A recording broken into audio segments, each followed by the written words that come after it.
Hello dear students. Today we will complete chapter 1. As we have seen in the previous part, Charles Dickens introduced our main character Ebenezer Scrooge, who was a miserable, mean old man, who lived a secretive life. He never cared about people, he cared only about business and making money. He was an irreligious man, who thought that Christmas was humbug. On Christmas Eve he kept working, and he returned home late. He didn't celebrate Christmas like other people. When he returned home, he saw Marley's face instead of the knocker of the door. It was a ghostly figure with terrible staring eyes. He tried to ignore what he had seen, and opened the door and walked into the house.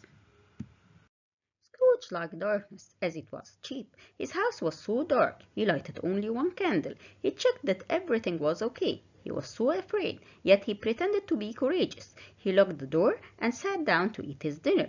Although it was Christmas Eve, in which people celebrate eating delicious food, yet Scrooge's dinner was just a pot of soup.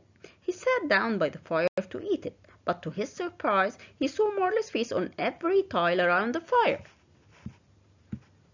Scrooge was so surprised to hear the bells ringing loudly. Then they stopped ringing as he heard a strange noise from below, as if somebody was pulling heavy chains. He was horrified when he saw Marley's ghost coming straight through the locked door.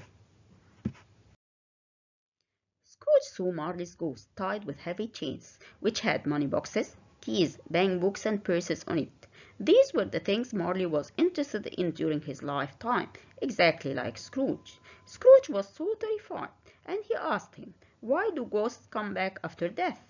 Marley explained that he came to warn him, because Scrooge was unkind to people, exactly like him.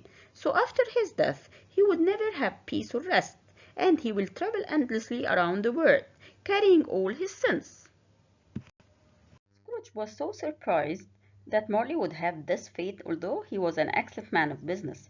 But Marley explained that he never cared about people like his business, and he told him that he still had the chance, as he was still alive.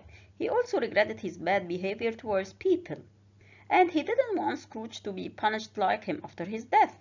So he came to warn him. He also told him that he would be visited by 3 spirits. Marley's ghost left, and Scrooge found that the air was full of spirits all carrying their chains. Scrooge went straight to bed and slept immediately after the ghost left.